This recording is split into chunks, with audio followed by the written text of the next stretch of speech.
Okay, so Wai Mataji is here. Welcome everybody. Hi, Kasturi Mataji. Hare Krishna. Hare Krishna. Okay, let me see.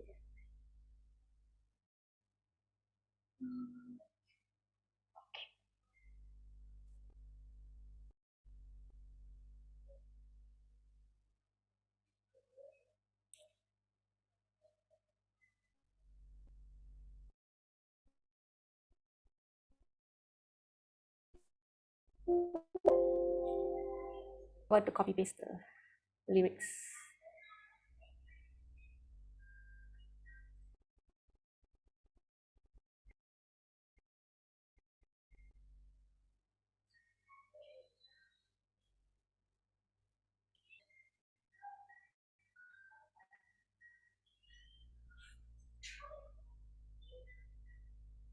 All right.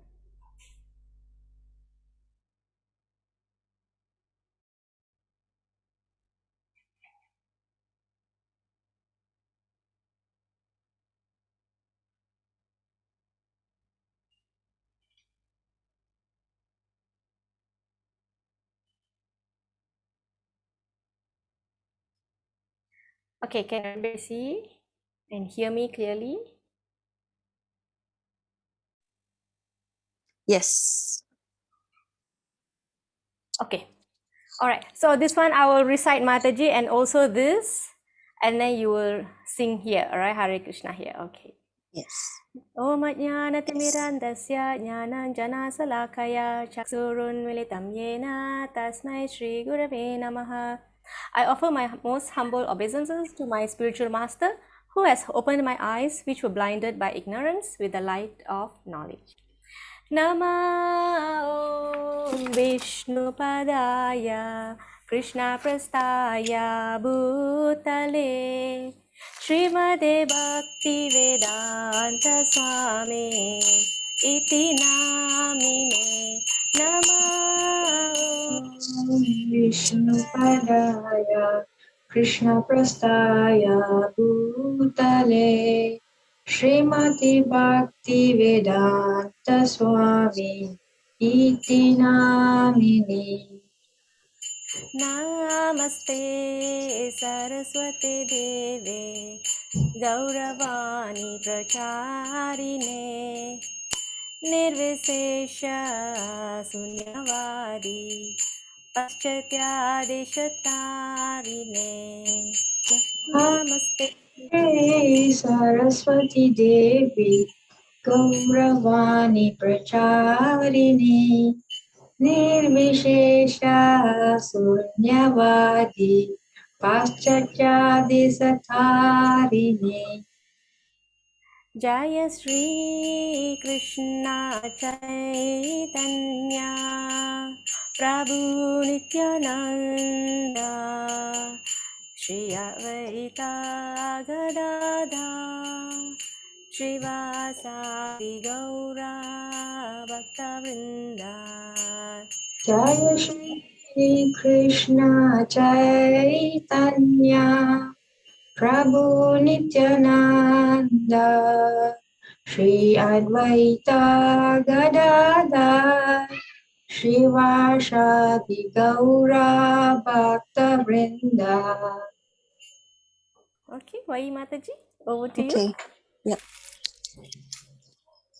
Hare Krishna, Krishna Krishna, Hare Hare, Hare Rama, Rama Rama, Hare Hare, Hare Hare Krishna, Hare Hare Krishna, Krishna Krishna Krishna, Hare Hare Hare, Hare, Hare Hare Rama, Rama, Hare Rama Rama, Hare Hare, Hare Krishna, Krishna Krishna, Hare Hare, Hare Rama, Rama Rama, Hare Hare, Hare Krishna, Krishna Krishna, Hare Hare, Hare Rama, Rama Rama, Hare Hare. Can you hear me? Yes! I was like waiting to follow you, but you are I'm so enthusiastic. sorry. That's okay, Mataji. Okay, actually, time's up already, so we can have it next time. Okay. Thank you so much, Mataji. Okay. Thank you. So welcome everybody. That's our Wai Mataji. She made a debut in our mini kirtan. Okay, so Thank yeah, you. welcome again for the chapter 13, part 1 Gita Gyan. This is Sri Sri Gauranitai from ISKCON Juhu. Juhu in Bombay, I think, not mistaken. And this is also from ISKCON Juhu, Sri Sri Radha Rasa Bihari. Okay, the name of the deities. And this is Sri Sri Sitaram Lakshman Hanuman, ISKCON Juhu. Okay, Namo Om Ajnanatimirandasya Jnananjanasalakaya Chaksurunmilitam Yena Tasmai Shri Gurave Namaha. Namo Om Vishnupadaya Krishna Prasthaya Bhutale Srimade Bhakti Vigna Vinasha Nasimha Iti Namine. Namo Om Vishnupadaya Krishna Prasthaya Bhutale Srimade Bhakti Vedanta Swami Iti Namine. Namaste Saraswati Devi Gauravani Pracharine Nirvisesa Shunyavadi Paschatya Deshatarine. Jai Shri Krishna Chaitanya Prabhu Nityananda Shri Advaita Gadadhara Shivasadi Gaura Bhaktavrinda. Hare Krishna Krishna Krishna Hare Hare, Hare Rama Rama Rama Hare Hare. So we dedicate the program to His Divine Grace A.C. Bhaktivedanta Swami Srila Prabhupada, the founder Acharya of the International Society for Krishna Consciousness. Okay, so this is the introduction, an extract of the introduction for our chapter today, Understanding of Gita. Okay. The distinction between Jiva and the Ishvara is what we are going to study today. All right, it will be explained in the 13th chapter of Bhagavad Gita. The Lord is Kshetra Jnan, knower of the field. Kshetra means field, Jnan means knower. Conscious as is the living being. But the living being, like us, is conscious of his particular bodies. Means we are only aware of what's happening in our body only, whereas the Lord is conscious of all bodies. Right?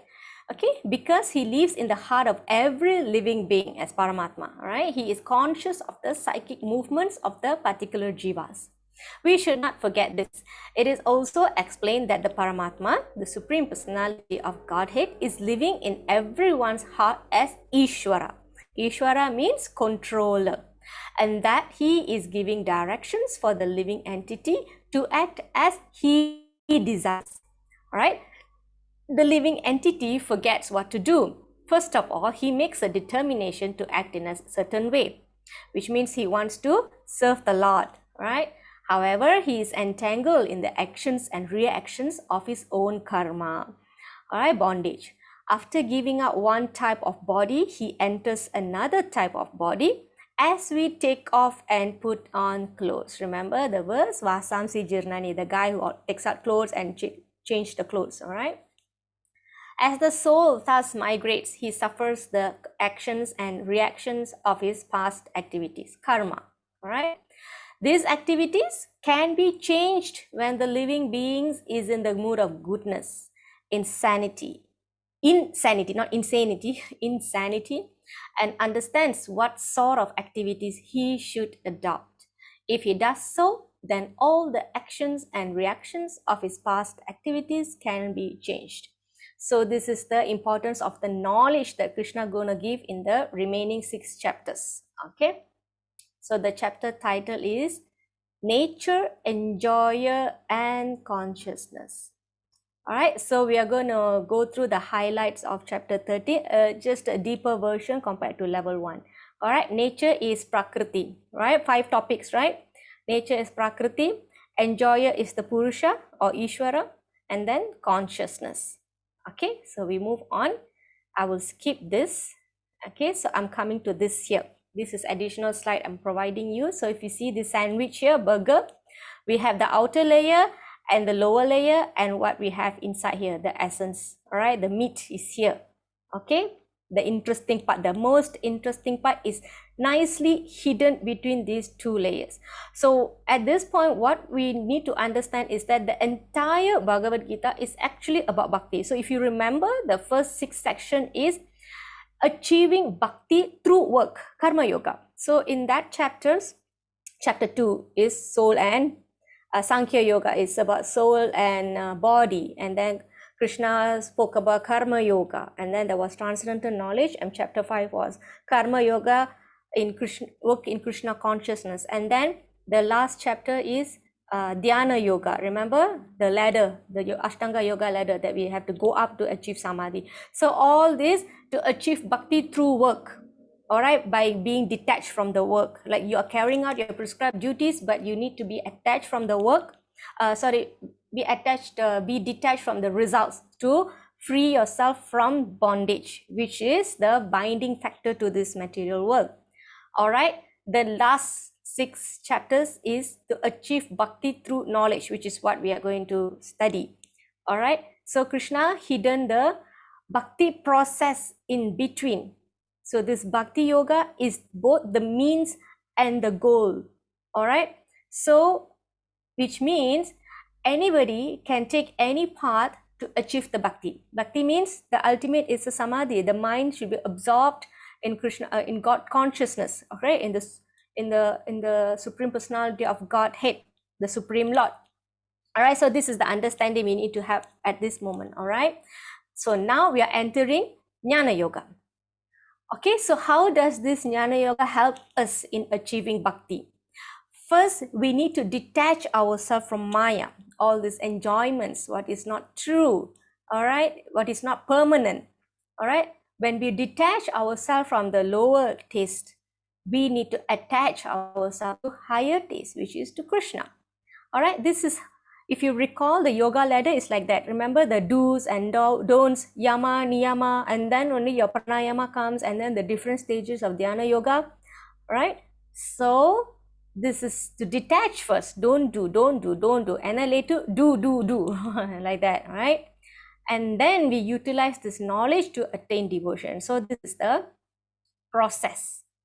Okay, so there are 3 main process: karma, jnana, and bhakti. Karma and jnana is means to come to bhakti. Bhakti is both the means and the goal. Okay. Okay, let's move to 13.1. Tamari Mataji. Yeah. Bhagavad Gita, chapter 13.1. Arjuna Uvacha Pakati Purusham Chaiva Kshetram Kshetyamna Evacha Eta Viditam Ichami Jnana Jnanya Cha Keshava.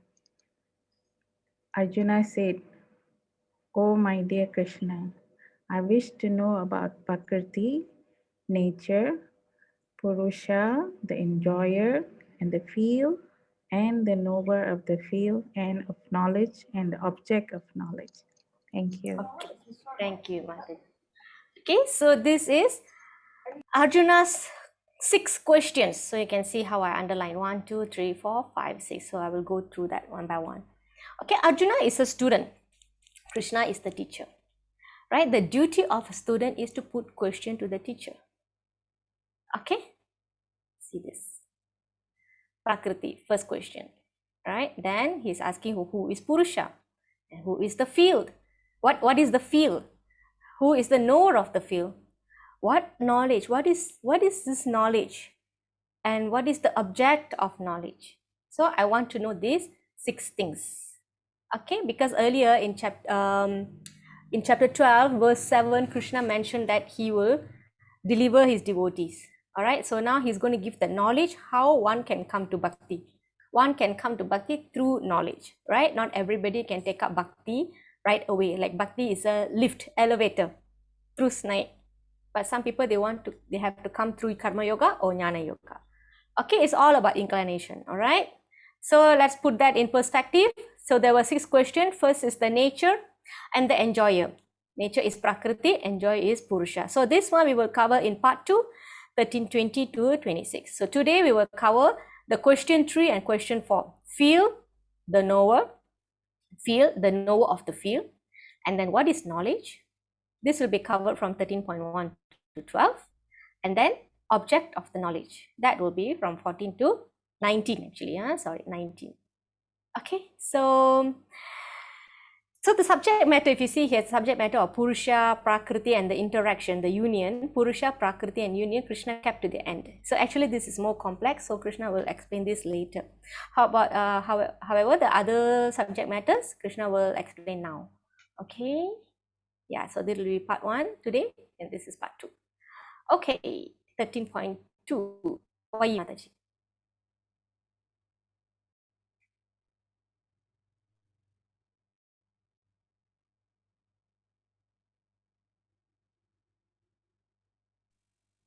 Hello? Oh, yes, Hello, can you Mataji. hear? Yeah. Yes, now. Okay. I'm just going to recite. Is that okay? Yes, yes, can. Okay. So Bhagavad Gita, chapter 13, verse 2 and 3. Sri Bhagavan Uvacha. Idam Shariram Kaunteya Shitram Idi Avidiyate. Itat yo vetitam prahu Kshetraya iti tadvida. And verse 3. Kshetranyam chapi mamvidi. Sarva kshetrashu bharata. Kshetra nayor jnanam yataj jnanam matam mama. The Supreme Personality of Godhead said, "This body, O son of Kunti, is called the field, and one who knows this body is called the knower of the field. O scion of Bharata, you should understand that I am also the knower in all bodies, and to understand this body and its knower, it's called knowledge. That is my opinion." Thank you, Thank you. Mataji. Very Thank clear. you. Okay, so Krishna is answering question 3 and 4 first. Field and knower of field in text 2. And then he defines what is knowledge in the subsequent one. This is verse 3. Okay, so the body is called the field, right? The answer is here. And one who knows this body is the knower of the field, right? We will see who is this knower. Okay, so like this, Krishna begins to answer Arjuna's question. Body is called the field. Like a farmer, he has a field. Right? Some fields are very productive. They can grow nice crops, nice grains, right? But some fields are not very good. All right, the ground can be not fertile. So no matter what we grow, we don't get much to harvest. All right, so in the same way, the living entities also have different bodies. Some bodies are strong, some are handsome, some others not. All right, some are in human form of life, some are in the animal form of life. So the body is the field, Kshetra. All right, within the body is the knower of the field. Who is it? We. This is our body, and who knows our body? We.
Okay, I'm so okay. Okay, you're back. Yeah, oh my God. Yes, the same problem. Okay, all right, let me try that again.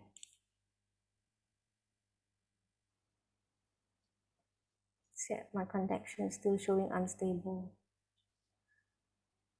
Okay, can see right, Mataji? Yes. Okay.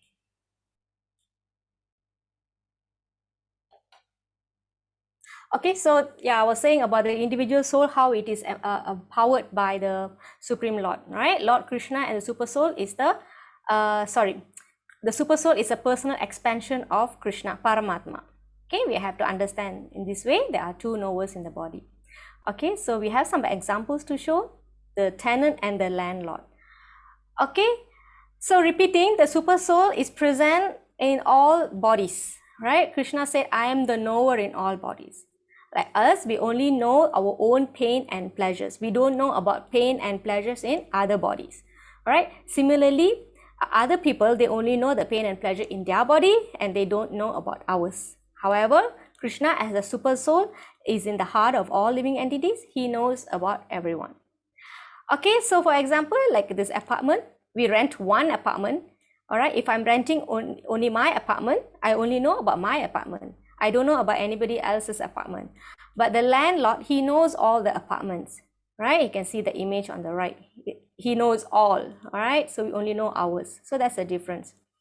Okay, so if you only rent one of those apartments, we only know one apartment, not the other. So the point is, this is the difference between the tenant and the landlord. All right, this tenant only rents one unit, but the landlord owns the whole thing, the whole set. He knows about all of them. In the same way, we only have one body, but Krishna owns all of us and he knows about all the bodies because he is in the heart of everybody. So this is an understanding, yeah, as a super soul. Because later there will be a lot of glorification of super soul will come out. All right. So now we have learned field and the knower of the field, and the knower of the field are the doer, spirit soul and super soul. Why? Because we only know about our body, and Krishna, who is the Paramatma residing in everybody's body, he knows about everything, everybody. All right. So another example, same, the farmer. The farmer only knows his land. He only knows about his area. Okay, the farmer harvests the land, he plants and plows it, so he knows about his land. Right? But the farmer gets his land from king, and the king has so many lands. All right, so the king will know about each and every piece of land. Okay, but the farmer only knows about his land. So this is the same point. In this way, we explain the relationship of two knowers in the body. One is the super soul, and the other one is Jivatma, the individual soul. Okay, if you all remember, there was a story about Kanaka Das. All right, this is a story from Udupi. But remember, there was this banana story I narrated in level 1. So I have a little extra here. Actually, this is not in your class today, but I just come across this comic strip and I thought I want to share it with you. Okay, I'm so sorry if you can't see this. So I will just read to you. All right. So one day, Kanaka was cooking. Kanaka Das was cooking, and a street dog came in and picked up a roti. All right. When Kanaka turned, suddenly the frightened dog dropped the roti.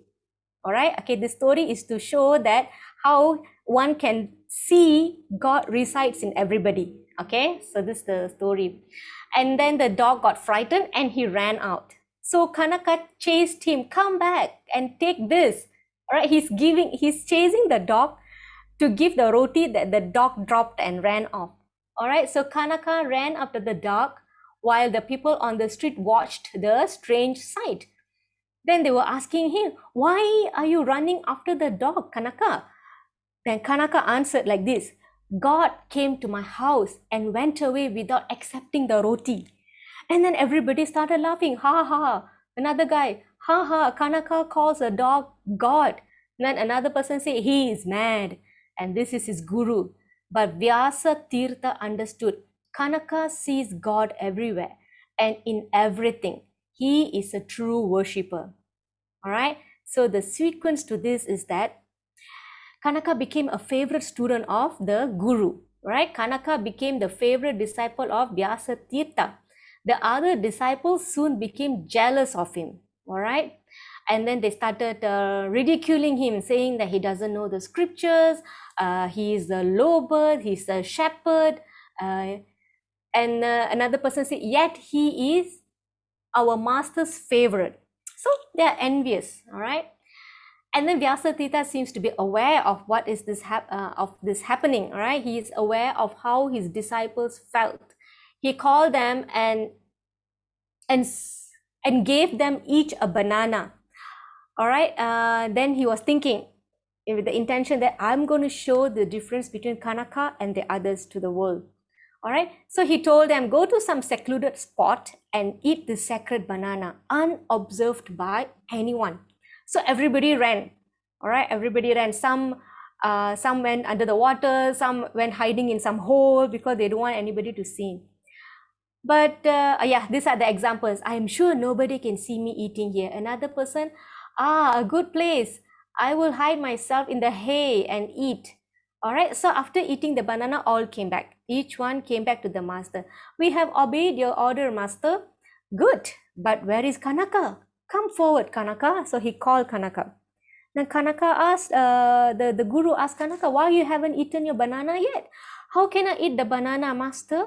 Unobserved by God, he is everywhere.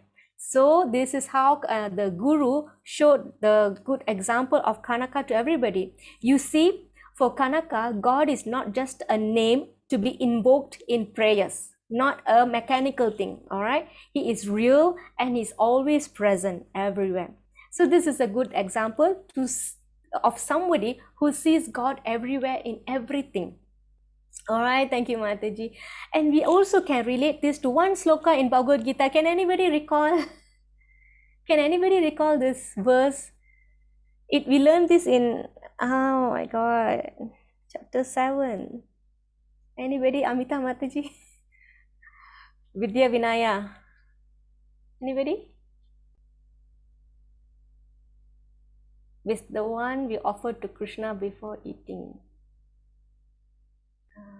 No, bukan. This is similar to the story where somebody sees everybody equal. The term is equal vision. Okay. I can remember the sloka, but not the number. Vidya Vinaya Sampane Gavine Kavi Vastini Sunichaiva Sa Pakecha Pandita Samadarshina. Pandita means a learned person. A learned person sees everybody equally. Alright, he sees a Brahmana sees an elephant or a dog eater in an equal vision because he sees everybody as Paramatma. So this story can also be substantiated with that, or you can substantiate that verse with this story. All right, seeing everybody as equal. Okay, let's move on to 6.7. Amita Mataji. Chapter 13.6 and 7. Mahabhutani ahankaro buddhir avyaktam evacha indriyani dasaikam cha pancha chandriya gocharaha ichadvesha sukham dukkam sanghataschetana drittiha etashetram samasena sabikaram udaritam. The five great elements: false ego, intelligence, the unmanifested, the 10 senses and the mind, the 5 sense objects, desire, hatred, happiness, distress, the aggregate, the life symptoms, and convictions, all these are considered in summary to be the field of activities and its interactions. Okay, thank you, Mataji. Okay, so from here onwards to the next few verses, so please hang in there, focus. Okay, I understand this can be a pretty technical chapter. Okay, there'll be a lot of terms. All right, macam belajar science, you have all the elements and senses all coming in. Okay, but that's why I put in the snack in between just now, Kanaka story, even though it's not supposed to be here because we already covered that in level 1. But later at the end, I will give you a sweet dessert also. Okay, so just hang in there. Okay, so Krishna here answering which question? Question 3, 4, and 5. 3 and 4 is, I think it should be text 6, and then 5 is 7. All right, he's listing all the 24 elements and their interactions in our body. That means our body is made of 24 elements and there are interactions, right? Body is the field. Okay. Okay, so we go one by one. All right, so we have 5 great elements. Okay, like earth, fire, all that. Let me see. It's called Pancha Mahabhuta, earth, water, fire, air, ether. Okay, so you can count actually, right? Next is 5 sense objects: eye, ear, nose, tongue, and skin. All right, and then we have 11 comprised of 10 senses and the mind. All right, 11 senses including the mind. Okay, that means 5. Sorry, this one sense objects means it's not eye, ear, is sight, smell, like form, sound, smell, taste, touch. That's sense objects. All right, these are the senses. 10 senses means eye, ear, nose, tongue, and skin. And then there are these 10 senses, right? Other 2, 5 knowledge acquiring and 5 working senses. So never mind, I will show you the graphics, is easier. Right now, I just want to show you the 24 elements are described in this verse, 0.6 to 0.7.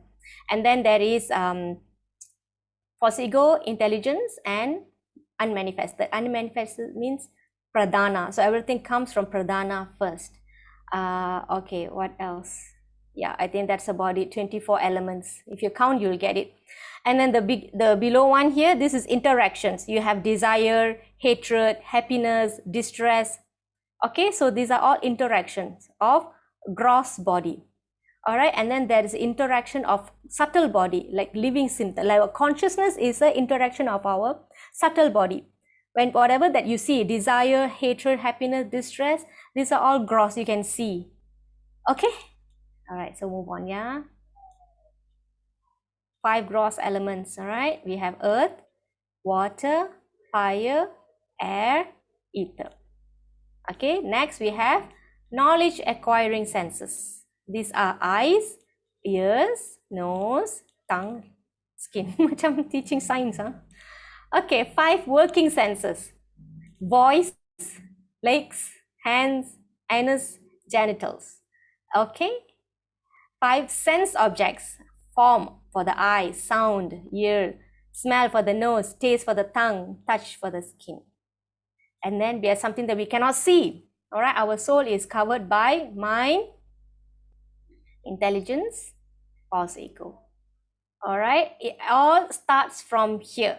All right, we begin from the unmanifested stage called the pradhan. This will be covered in chapter 14. So from the pradhan, you get the subtle body, the mind, intelligence, and false ego. All right, subtle body means you cannot see the mind, you cannot see the intelligence, you cannot see the false ego, but they are there.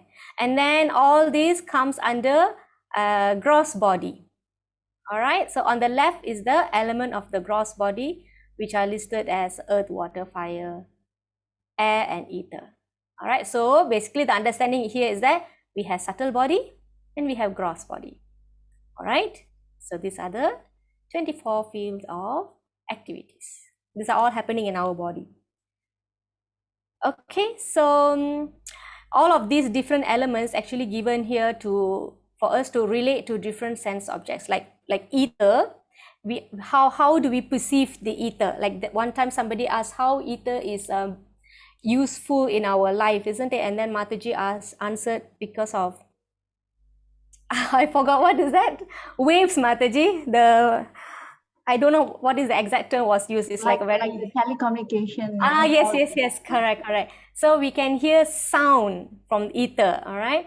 And with air, we can feel the touch. We can feel it, right? With touch, when it touches our body, we can feel it. It comes to our contact, all right? Fire has a form, so we can see, all right? And water has a taste, which we can taste with our tongue. And earth has a smell that we can perceive with our nose. So all this, you can see how you can perceive the earth. Has anybody realized you can actually perceive these things, right? All right, next. So yeah, we covered this field of activity. Moving on to the next one. 5 knowledge acquiring senses are well known, right? General one: eyes, ears, nose, tongue, and skin, right? All right, so the 5 working senses are voice, legs, hand, anus, and genitals. Anus is to evacuate, to pass stool, and the genitals for producing children. Then there are 5 sense objects. For the skin, there is sensation of touch, tongue, we can taste, with the nose we can smell, with the ears we can hear, and by the eyes we can see the form. So all these are the activities. Okay, so same thing. Now it's subtle body, right? So this one, I go to the next slide. Okay, so in the picture, you can see the form. We have the gross body here, outside the outer layer. And then we have subtle body. And this is the subtle body that covers our soul. So you can imagine, visualize that way.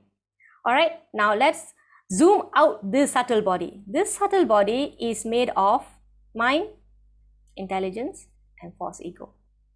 All right, so at the end of our life, we leave this part here. We leave this gross body. All right, and this soul, along with the subtle body, will carry our consciousness from one life to the next life. All right, in Bhagavad Gita, Krishna said, it is just like air carries the aroma from a garden of flowers. Our soul goes with our subtle body. Okay, it will be with us for some time until we assume another form, right? Body to body, transmigration, right? So we carry our consciousness from one life to another. Okay, so that's it. Soul, subtle body, and gross body. Okay, so these are the expressions, different expressions. All right, so here you can see the transformation of physical body. The body is changing, young to old, dies, and then comes again. All right, and the top here it is called transformation of subtle body. The reactions, it depends on how we perceive things, and accordingly we react, we show our reaction. Okay, so what is the lesson here? With all this activity that's happening, right, and we are perceiving things using our senses, and then we have this kind of reactions. All right, so what it actually, this is a mind exercise. Actually, I can ask you a question. What do you think? You have this change of body, and then we have this change of moods and reactions. So what do we take back with this? Which means, okay, there's an example here, miracle tree. Neem is called miracle tree. So neem tree is naturally bitter. All right. However, if you utilize it properly, if you know how to use it, it is actually a part of a healthy diet. All right, it can be used for medicinal purpose. So if the usage is proper according to the advice of a medical practitioner, then you get benefit out of this neem tree, even though it's bitter. So we don't want to hate our body, why we are born in this kind of cage, and start to feel so renounced and so like that, right? But what we can do is we can utilize this wisely in the service of God. All right, and spiritually. All right, you know what? And it is said that even the devas, they want to take the form of the gross body on earth in Kali Yuga, because the process to achieve God realization in Kali Yuga has been made so easy that you can just transcend from earth direct to spiritual world. Why you can ask why the devas are enjoying, isn't it? They are in heavenly planets and the Indra Loka and Brahma Loka and everything. But you have to understand that in this higher planetary system, the enjoyment is so much, and they live very long because of their pious credits. All right, unless they realize the need of to cultivate Krishna consciousness to escape from this material world, right, until Brahma Loka, Brahma Bhavana Loka, Punar Avartino Arjuna. From the lower planetary system to highest planetary system, Brahma Loka is the topmost Loka. It is also called Satya Loka. Krishna will see repeated birth and death take place. So to transcend that, you need bhakti, you need association of devotees. And then in this Kali Yuga, the process has been given so easy: Sankirtan, Nama Yagya, Japa. All right. So the devas are said they want to take the gross body in this Kali Yuga. In this body, we can easily reach out to Krishna's abode. Okay, so I don't know why this skeleton is here, I don't know, but yeah, but this is basically the explanation. Okay, moving on to 13.8. Ajita Mataji, yeah, she's got a sore throat or something. Okay, let me read that. So from 13.8 to 12, Krishna lists out 20 items important for bhakti. 20, yeah, you can count actually, got 20. Humility, pridelessness, non-violence, non-violence, tolerance, simplicity, approaching a bona fide spiritual master, cleanliness, steadiness, self-control, renunciation of the objects of sense gratification, absence of false ego, the perceptions of the evil of birth, death, old age, and disease. Perception, right? Detachment, freedom from entanglement with children, wife, home, and the rest. Bondage, right? Even-mindedness amid pleasant and unpleasant events. All right, in 2.14, Krishna will say that, right? Matra sparsas tu kaunteya, if you remember the sloka. Okay, yeah, one has to tolerate without being disturbed. Constant and unalloyed devotion to me, aspiring to live in a solitary place. All right, detachment from the general mass of people, accepting the importance of self-realization, and philosophical search for the absolute truth. These are all the catalysts for bhakti. All this I declare to be knowledge. This is what Krishna is saying, knowledge. He's answering the question 5 here. And besides this, whatever there may be is ignorance. So basically Krishna has given everything here. Okay, so Krishna is being pretty heavy here, and he's by giving very interesting statements here. Krishna says this is knowledge. All right, we are embodied soul, we are soul trapped in this body, so it is very difficult for us to concentrate on impersonal worship. All right, remember in our previous class when Arjuna asks which is better, personal worship or impersonal worship, Krishna will say both okay, but personal is better because the impersonal worship is difficult for those who are embodied like us, right? Because we are made of these 24 elements. We always have interactions, we always have desires, we always have activities. The soul is meant to be active. All right, so you need to get out of this body, all right, to find that eternal happiness. All right, so the most important catalyst here is unalloyed devotion. So this one we can zoom to next slide. All right, so from here, I'm actually zooming out here. So by approaching a bona fide spiritual master, you can cultivate constant and unalloyed devotion to me.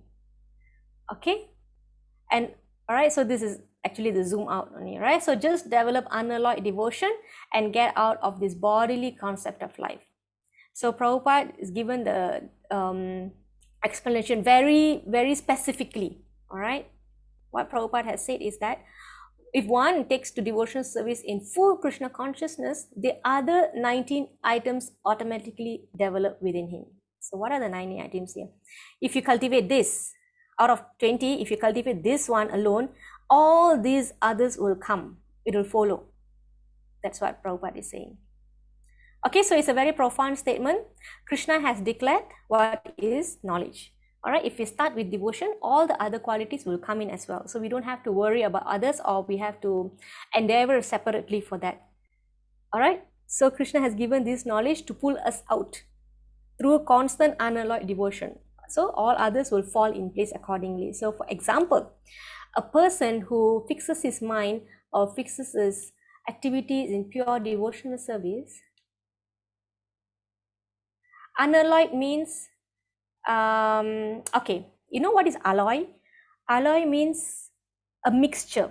You know, you can't make jewelry out of molten gold, right? Pure gold, right? Because it's in a molten form. So you have to mix something to make it in form, right? So it's alloyed. Sudah mix, all right? So unalloyed means no mixture, no contamination, which means there is no business dealing with Krishna. Krishna, I'm going to chant 16 rounds. Could you help me, pass my exam? Or can you please get me this job?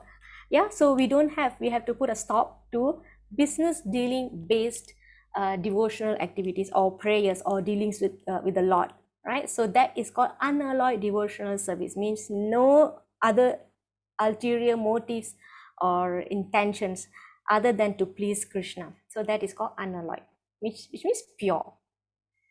It's not ajaran sesat. Remember, there were 4 kind of people who comes to see Krishna. One who's distressed, one is the seeker of wealth, one is the inquisitive, one is seeking the knowledge of the absolute. So all these people are pious. All right, they are fine. They are okay.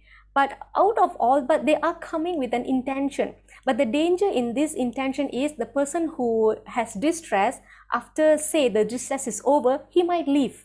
Right, so it's temporary. Another person who comes for seeking wealth, he might also leave after he gets whatever that he wants.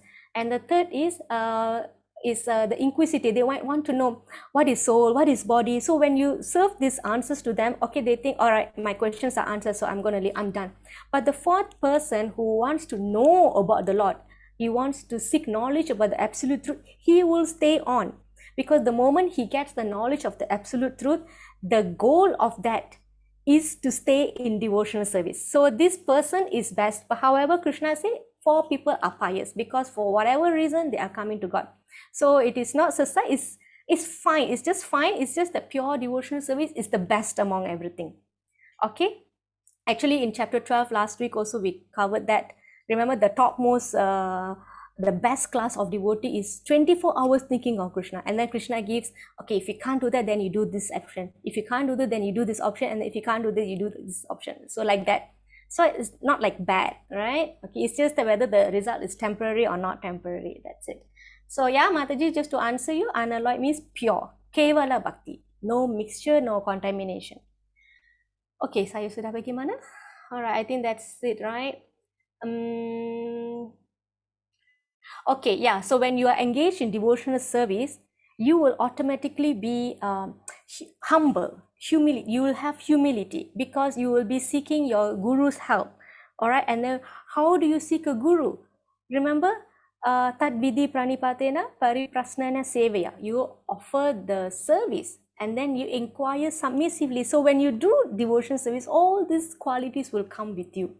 All right. So you don't have to endeavor. No need to go for a course to. It's a humility course. It's not like that. I think Krishna also explained other qualities here: non-violence, humility, pridelessness, all this. Okay. So, okay, here Krishna is going to start talking about super soul. 13-14. Apara Mataji. Good evening, Mataji. Bhagavad Gita 13.14. Sarvata pani podam tat sarvato shri kshisho shiro muktam sarvata shruti maloke sarvam otvara tistatati. Oh dear. Okay. Everywhere are his hands and legs, his eyes, head, and faces, and he has ears everywhere. In this way, the super soul exists, pervading everything. Okay, so thank you, Mataji. I will just take these 2 questions. But we can chant while asking for something.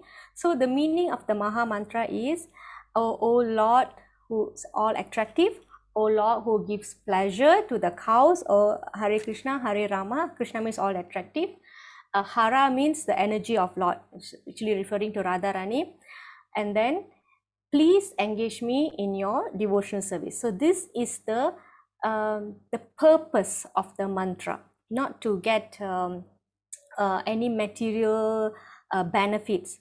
All right. So some people say if you do this, now I've got this somebody who's involved in this checking this aura thing machine, and he says that if you chant Rama, the decibel will go up, and then if you say Krishna, the thing will go up. If you say Vishnu, it will go up. So we don't want to interpret like that. So this is mundane interpretation, because Mahaprabhu already said this sound is directly from the spiritual world, and it gives you the love of Godhead. It cleanses the heart from contamination of millions of lives. All right. So basically, what is the motive is to cleanse our heart from material desires. Okay. Am I in? Okay. All right. So we can, as long I'm in, okay, as long I don't lose you all. All right. So the only prayer that you can have while chanting is please engage me in your devotional service. That's it. That's about it. All right, that's about it. So next question. It is human nature to want something and then pray or do puja to get it, right? Yes, like I said, the four kind of people who comes to Krishna. It's fine. It's fine. All right. Like previous king that did sacrifices to get something for the Lord. Yes, from the Lord. Yes, it's fine. It's fine. It's just that the benefits can be temporary. That's the thing. All right. So it's fine. Krishna say these are pious people. That's all right. And then when they do this kind of activity, they are following the Vedic scriptures. So what the Vedic scripture is doing is providing a handbook to the human being to do things, because we all have material needs, right? So you want to do something, instead of engaging in abominable acts, you might also follow what has been given in a proper guide. That means your moral values all are intact. All right. So it's giving a guide. So that is called karma kanda activities. So there's a term for the karma kanda activities. If you do this, if you want to please this deva, or you want to get this, and then you perform this sacrifice in this way, these are karma kanda activity. It is not wrong, it's guided. Okay. All right, so this one is Krishna is talking about how the super soul is all pervading. He's giving qualities. For the next few slokas, he'll be giving different qualities of this super soul. All right, super soul basically pervades everything, right? Who is the knower of all the bodies. All right, how do we understand that Krishna has his eyes everywhere, ears everywhere, face everywhere, ears everywhere? Right? It's because as a super soul, he pervades everything like a sun. Like a sun, he is pervasive. All right, remember, you see this picture here? You may not be able to see Krishna during that assembly. When Draupadi called out to Krishna, Krishna come, isn't it? So that means he's everywhere. That means he can come anytime.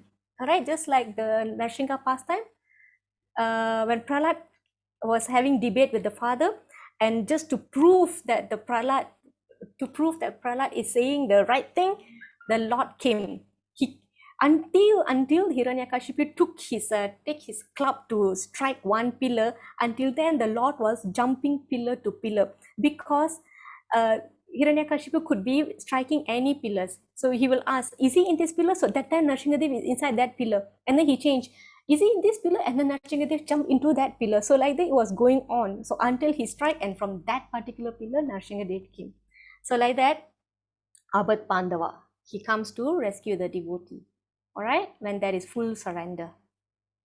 Okay, so yeah, like this, the sun is all pervasive. So the sun is all pervasive by, diffusing unlimited rays. Sun is one, but you can see the same sun in India, in KL, in PJ, in Penang, in JB, the same, right? So we have to understand the greatness, the complete fullness of the Supreme Lord. Krishna said such people will be, once knowing this, Krishna said they will be engaged in devotional service after knowing this, after receiving this knowledge. All right, he's been telling this statement throughout chapter 10, chapter 11. Every time Krishna ends that chapter, he says this: one who knows this will be engaged in my devotional service. All right, he is very dear to me. So he will give all this kind of statement. Now, even though Krishna is so great, but when we offer him leaf, flower, fruit, water, with love, right? With love, he will accept it. So we saw how, actually I told this story last time, and also at this side here, I told the Vidura story. Remember the Vidurani?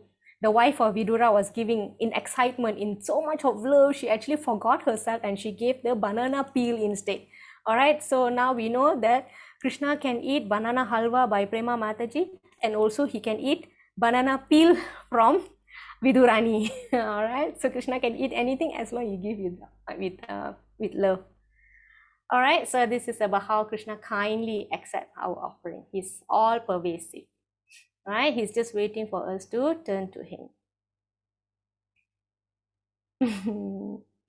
Okay, moving on. 13:15. Kantimati Mataji. Hare Krishna. Hare Krishna Mataji. Bhagavad Gita 13.15. Sarvendriya guna basam sarvendriya vivarchitam asaktam sarva balchaiva nirgunam guna bhoktarcha. Translation: the super soul is the original source of all senses. yet he is without senses. He is unattached, although he is the maintainer of all living beings. He transcends the modes of nature, and at the same time, he is the master of all the modes of material nature. Okay, thank you, Mataji. Okay, so this is another way to glorify the super soul. Krishna is saying the super soul is transcendental. The opposite of transcendental is material. Hold on. Okay, all right. So here it is said that he is without senses, he is unattached, even though he's in our heart, right? He's unattached.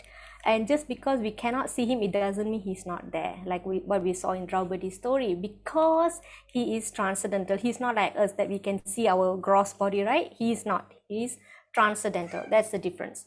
And then as Paramatma, he is in everybody, and then he's maintainer of all living beings, right? So in the beginning, just by a glance, he impregnates the material world, the nature, and then the creation started taking place.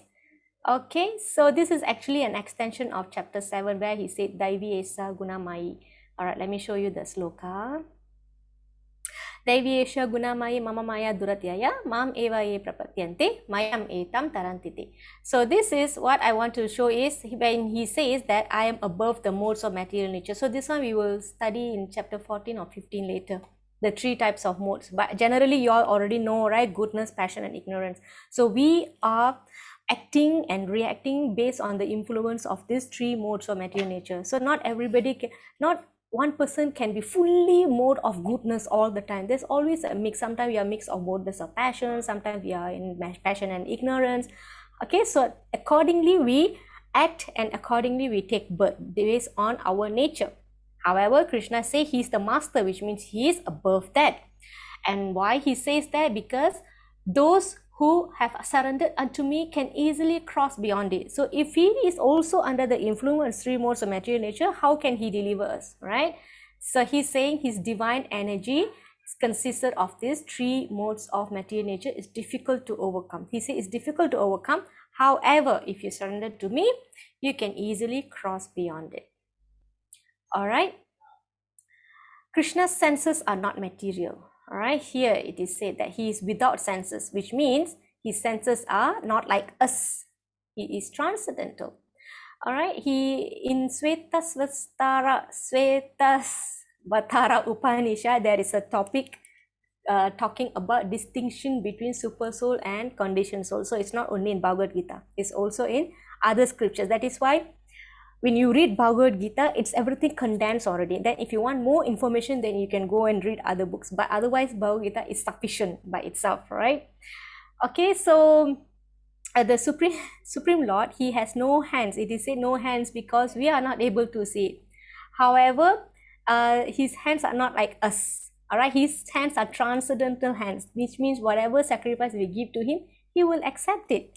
All right, he never says that, oh, I don't have hand, right? Let me see here. Without senses, that doesn't mean then how is he accepting our offerings, right? He is transcendental in that sense.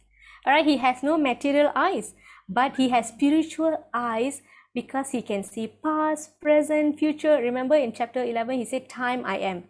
And then in chapter 10, there are a few places Krishna said, I am the beginning, I am the middle, I am the end. All right, he never said I have a beginning or I have an end. He didn't say that.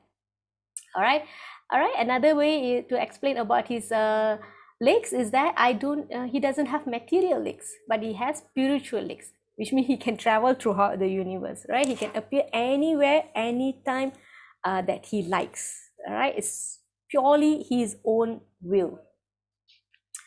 Okay, next is 13.16. Chandra Prabha Mataji.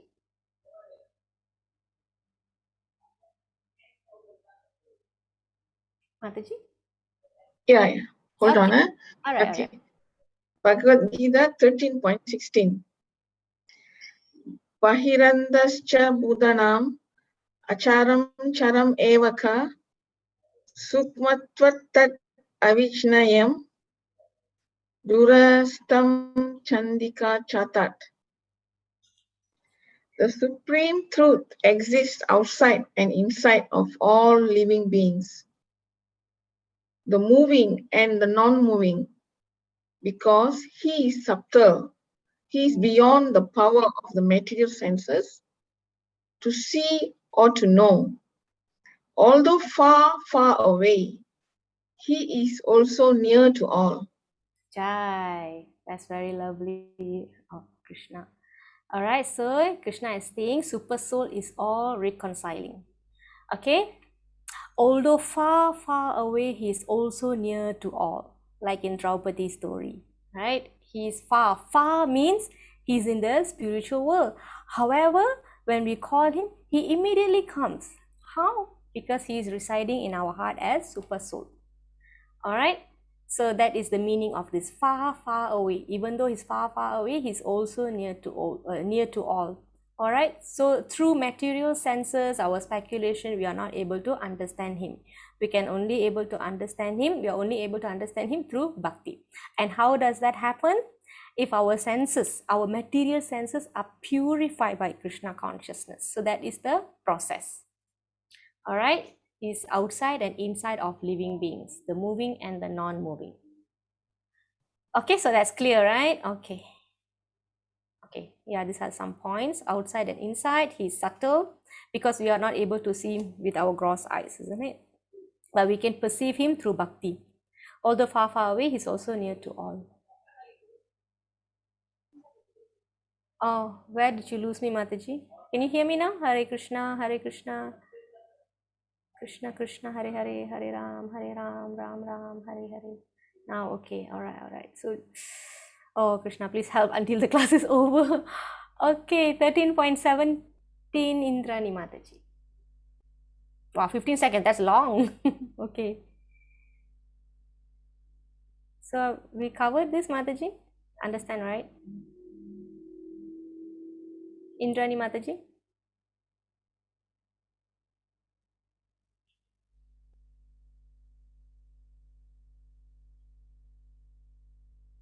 Oh, Indrani Mataji is not here.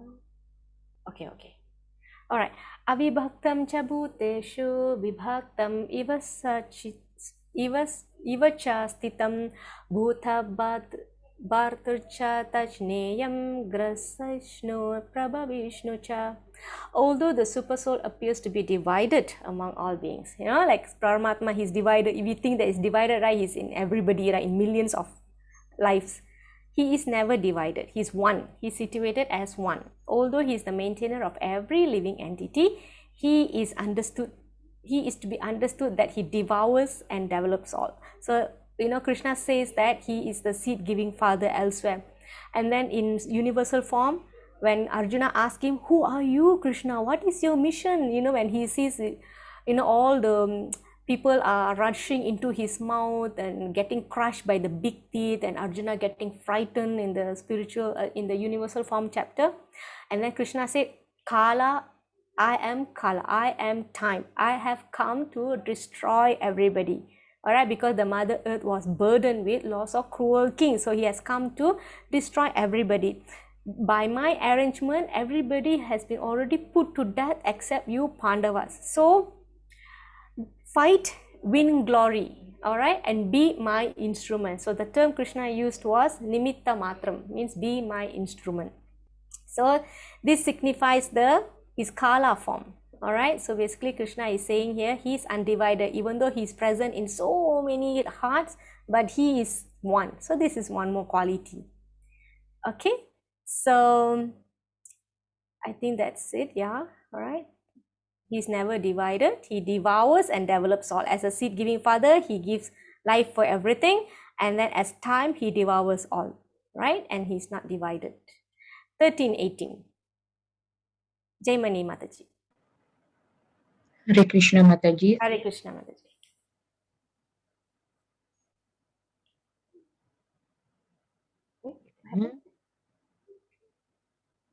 And Mataji, I hear you.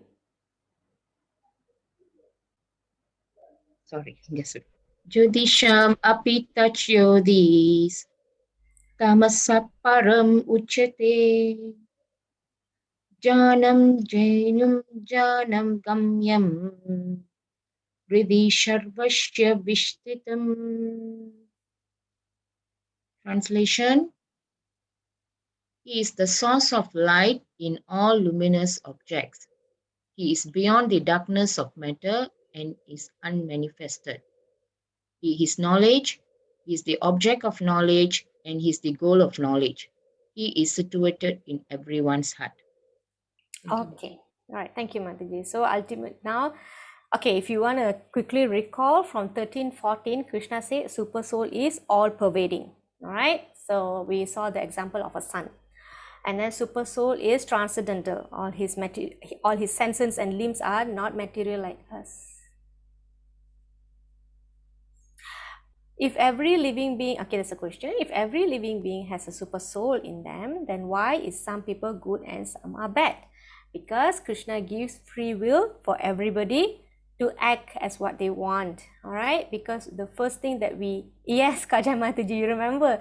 I think there's one time I mentioned also there's like two birds sitting on a branch, and one bird was going ahead with his own activity, and another bird is just watching. All right. So that bird has a free will to do whatever he wants. All right. And the Lord is just waiting when you're going to turn back. It's like we have decided to come down here and play independently. All right. And then the Lord said, okay, this is your playground. All right. And he also gives knowledge by which we can come to me. So we just have to stop, pause, and just turn back to him. He's just waiting for that moment. All right. Yeah, because otherwise, when we do not have a free will, like everybody is good, right?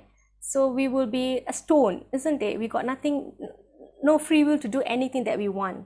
All right. So even if we are everybody like good, then people may question why we are not given the freedom to do what we want. So you can ask question that way also. So basically, this is the answer: is free will. Okay. So it's up to us how we want to choose to utilize our life and choose our path accordingly. All right. So I'm recapping the 13:14. Super soul is all pervading. 13:15, super soul is transcendental. 13:16, super soul is all reconciling. Remember, he's inside and outside, and he's beyond the power of the material senses. He's far, yet he's near. All right. And the super soul is undivided. Even though he is in everybody's heart, he is not divided. That means his quality is not diminished. All right. He's still the one.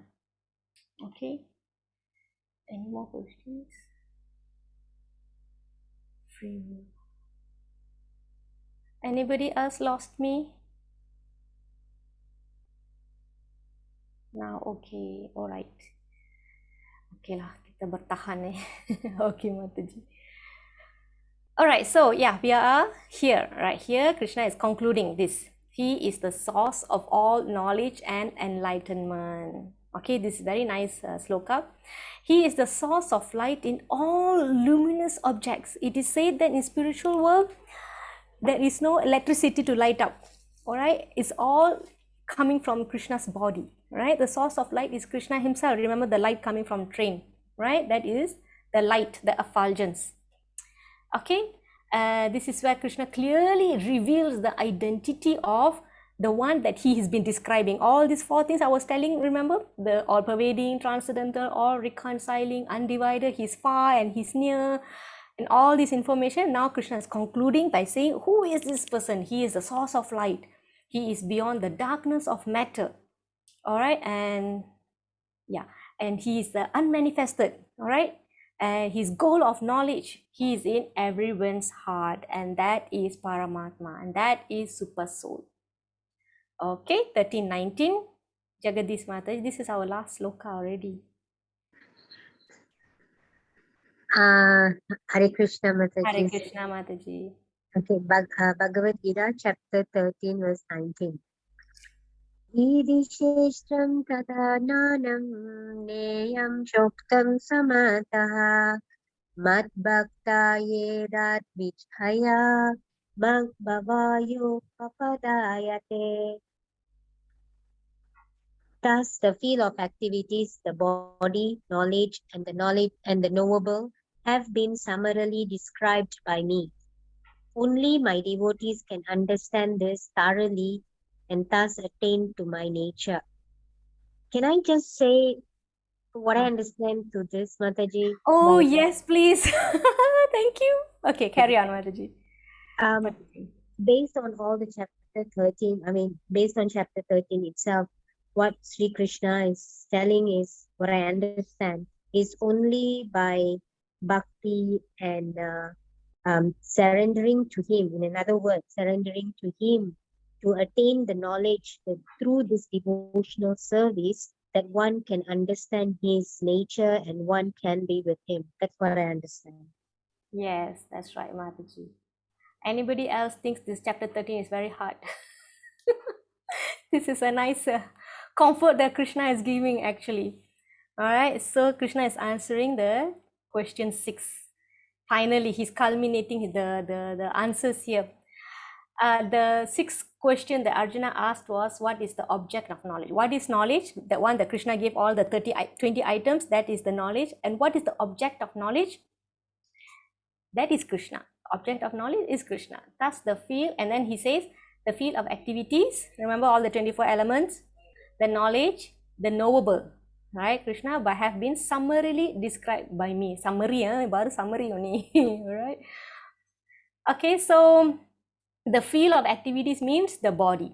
All right, knowledge means to know the field of activities and the knower of the field. This is the knowledge. All right, you get to know about the body, what is happening in our body, and who is the knower. The knower, there are two, the soul and the super soul. All right, the knowledge also means to know the activities of the body and the super soul. You need to know both. All right, Jiva and Ishvara. That is the differences that we are learning here. Okay, so it can be heavy, but Krishna says, only my devotee can understand this. That means without going through such a rigorous process of knowledge seeking, right? But through bhakti, you can understand. How? Through hearing, through engaging in seva. And in chapter, remember Krishna say, he will reveal from, as I reside in everybody's heart, I dispel the darkness with the torch of light. That's how he shows special mercy. All right, so sometimes we have to interconnect few slokas here and there. All right, so it will be difficult to understand Krishna if we do not take up bhakti. Okay, so basically it's very complex and technical, but easily understood by devotees.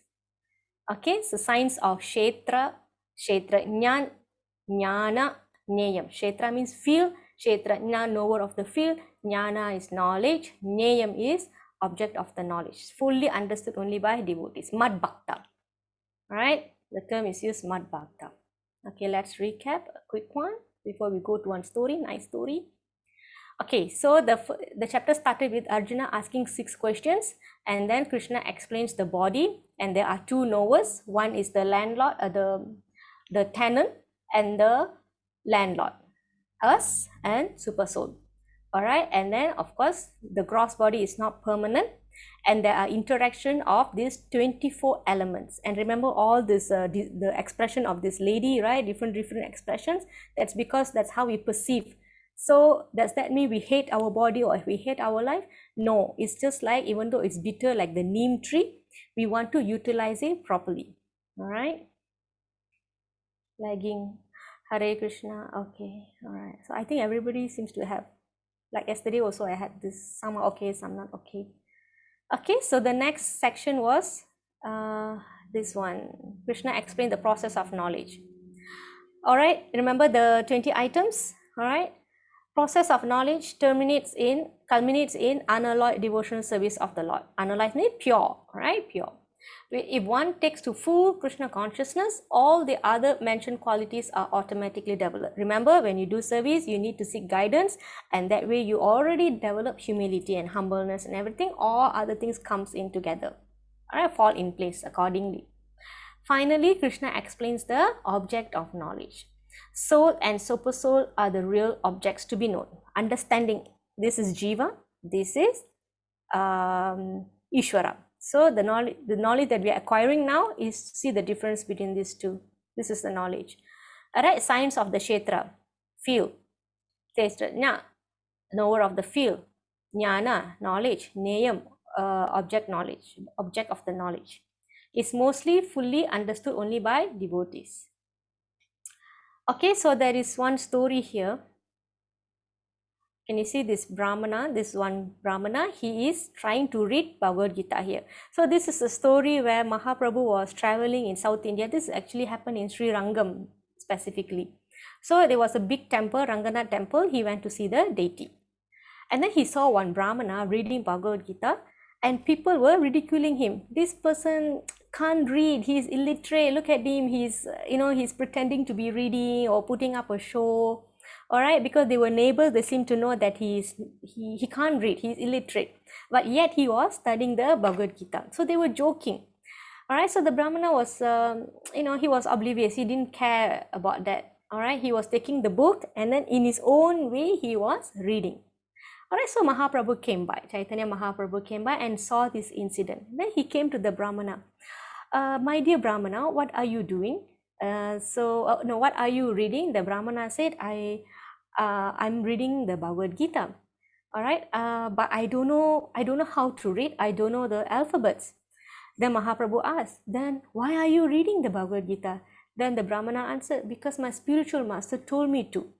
My spiritual master is well aware that I cannot read. I am illiterate, and yet he told me to read it. So that is why I am sitting here and reading. And it seems like everybody is reading something. So I also want to read. Okay.